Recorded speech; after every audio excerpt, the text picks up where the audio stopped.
Country artist Chase Rice has been center stage for more than 15 years, but these days he's choosing solitude over the spotlight, discovering what matters most by simplifying his life to live out west in a camper.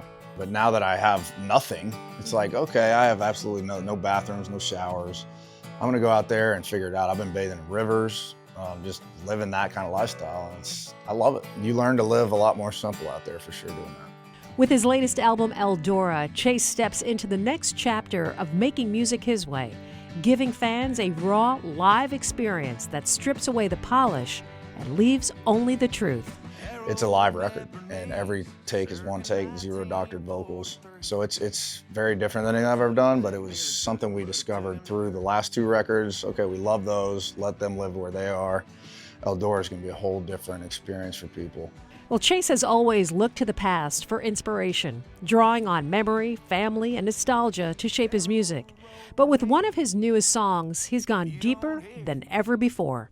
Circa 1943, it's about my grandparents, but it's not. It's just using their names, but telling these stories that I came up with in my head about the greatest generation of people that a lot of kids don't know their mom or dad because they never came home from the war. Harold Mappernice, circa 1943. That bullet to the leg nearly took him, but it took him to her. And I felt like it's one of the most well-written songs I've ever been a part of. By the way, if you ever make it to Superior, Montana, my brother's band sure bangs around most Tuesday nights.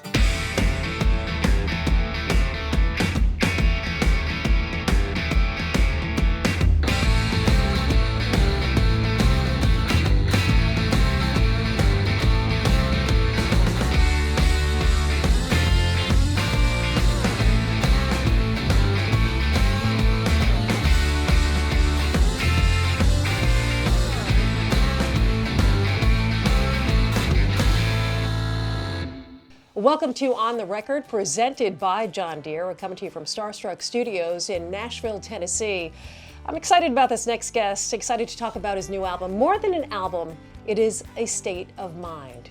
Excited to have Chase Rice back in the studio with us. Good to see you, buddy. Good to see you. Congratulations on this album. We're going to get to that. By the way, second appearance on the show. So we like when guys come back. So thank you for doing that. Like you said, I get a free tractor every time I'm on it. It is presented by John Deere, if you're watching.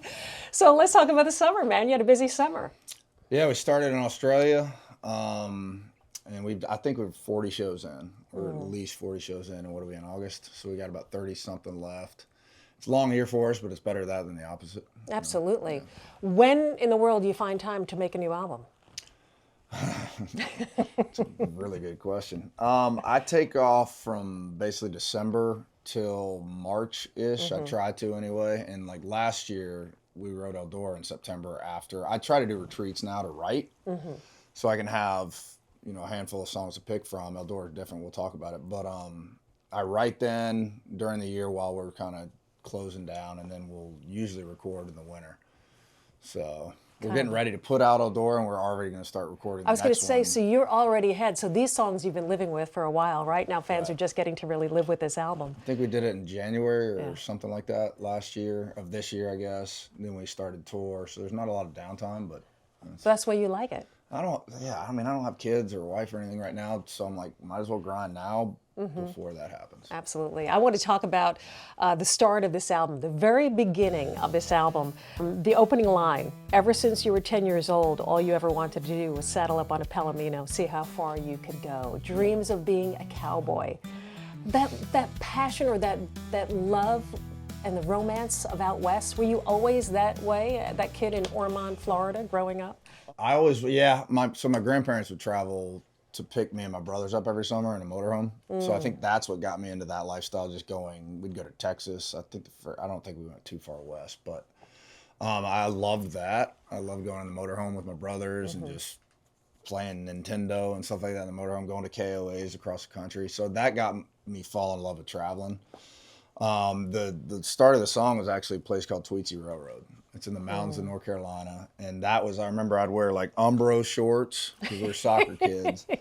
And then I'd wear the cowboy boots with it. I love it. That's a look. It was something. But I grew up on a horse farm. I've never claimed to be a cowboy or anything like that. I've never done the full-on ranching thing out west or anything like that. But I have a ranch here in Tennessee with bison. It's not necessarily saying, that I'm this cowboy. It's a metaphor for just my whole life has been leaving. I was going to say, it just evolves. The cowboy, that young kid, really becomes then the artist. Instead of riding a horse, you're on stage standing behind a microphone and a guitar at this point. That's what it's using. It's using the cowboy and the musician live a very, very similar life. I've gotten to know some rodeo cowboys now. It's like they're always traveling. I live in a Capri camper right now out west, and Capris are rodeo campers. That's what they were started as. So I'm literally living the exact life of a rodeo cowboy. It's just music instead of a cowboy. Wanderlust. It is a big theme throughout this entire album. When we look at the kind of lifestyle that you have, and I'm not going to go into your love story, although I know a lot of women want to know and hear, but it's hard to hold down a relationship, right? I mean, it's really, and you really address that not only in Cowboy Goodbye, but the very last, through all of the travel and where you take us with this album, at the very end track, and I'm starting in the beginning with the end, Sunsettin'. There is that loneliness. The production on that with the fiddles, it really paints a picture. It's really beautiful. And Oscar he was adamant about, that's why there's so much reverb. Like I got off the microphone on that one a little bit, and he wanted it to sound like similar to a cowboy in the middle of an arena by himself. Yeah. It's just talking about my love's always sunsetting by sunrise. That's kind of been my life.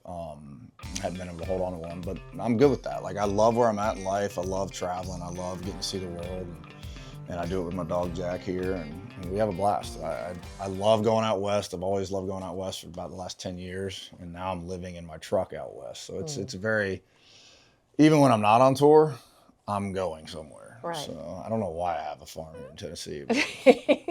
Just kind of a home base, It's maybe? a home base. Yeah. It is good to be home. Sometimes I don't love the heat in the fall, before fall fully hits here in Nashville. So that's why I started traveling out west to Montana, and I got a bunch of buddies in the Missoula area, and I was doing an Airstream, but I realized like my buddies have an extra room, bathrooms, showers, all that stuff. So that's why I decided this year to do the camper, because I just never ended up using the Airstream as much as I wanted to. But now that I have nothing, it's like, okay, I have absolutely no bathrooms, no showers.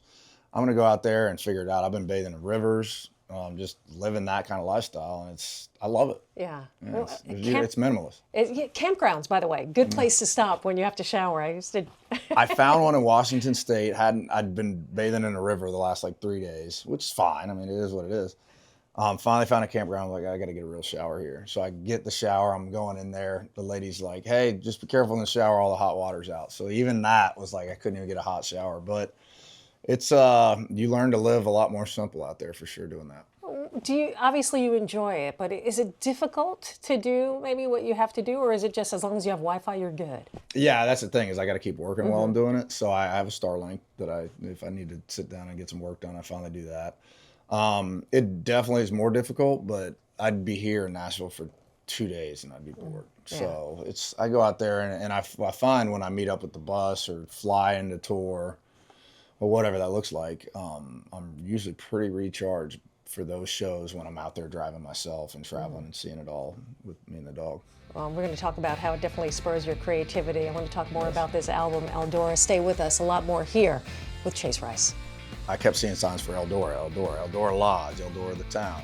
So I looked at Oscar and Wyatt, and I was like, I don't know what Eldora means, but I really want to write a song called Eldora.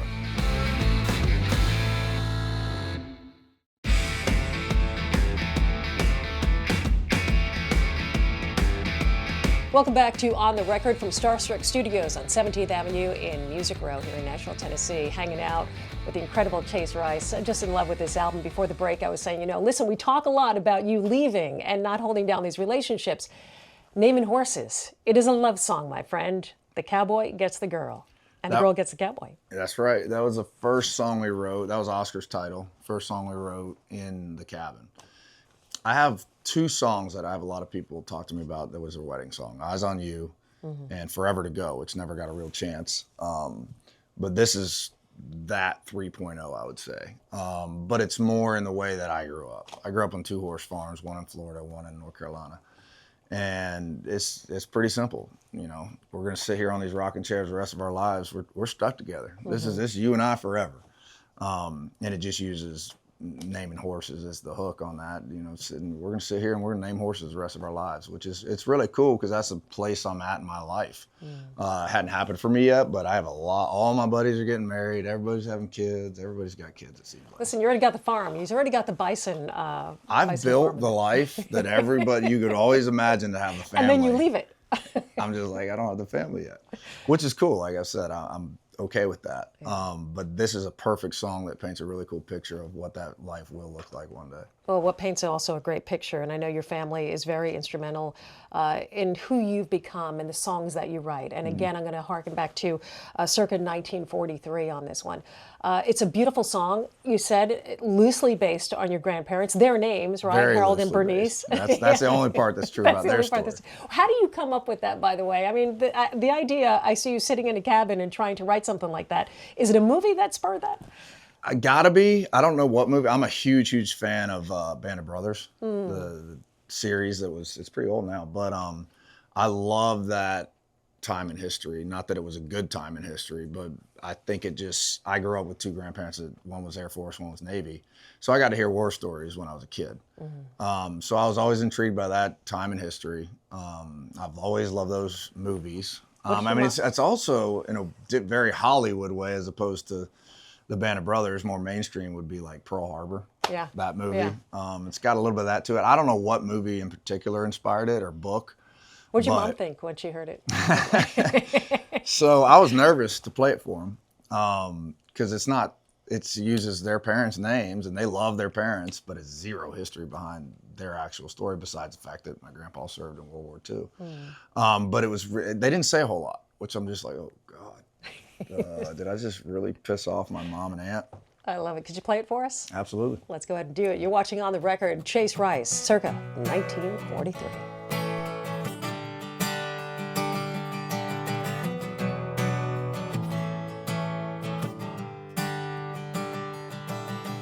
Harold met Bernice, circa 1943.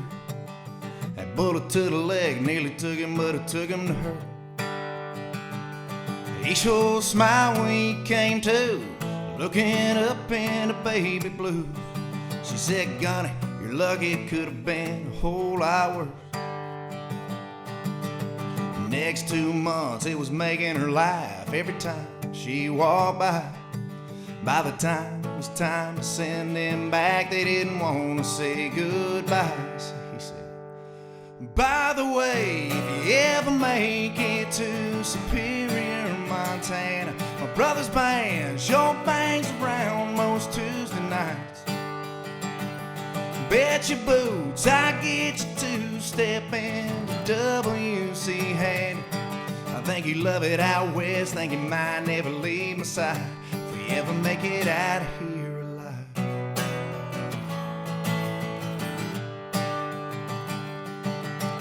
Harold wrote Bernice letters every day for weeks till he could get back there to her when the fight died down. When that day finally came, they snuck around that German base. They only had 4 days, but boy, did they make them count. Just 4 days wasn't near enough for the love they fell in.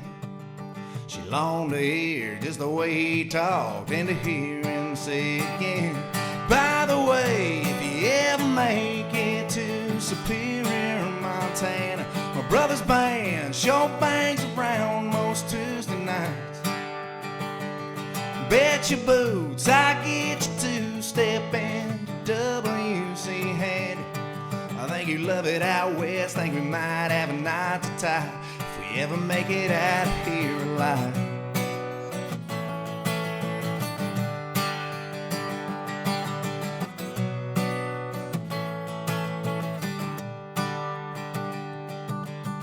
Harold wrote Bernice, if you don't hear from me, well, thank you for making a change and saving my life. That's the last one that came in Down to her knees she went. The news she never got to tell him about that night. And she went home with a broken heart and a baby bump at June.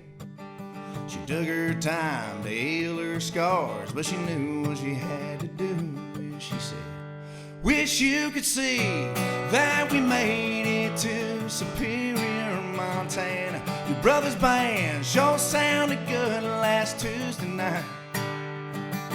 He just turned 2 and looks like you, and although he don't understand yet, with flowers on a cross and water from his mama's eyes, we just wanted you to know we made it out of there alive.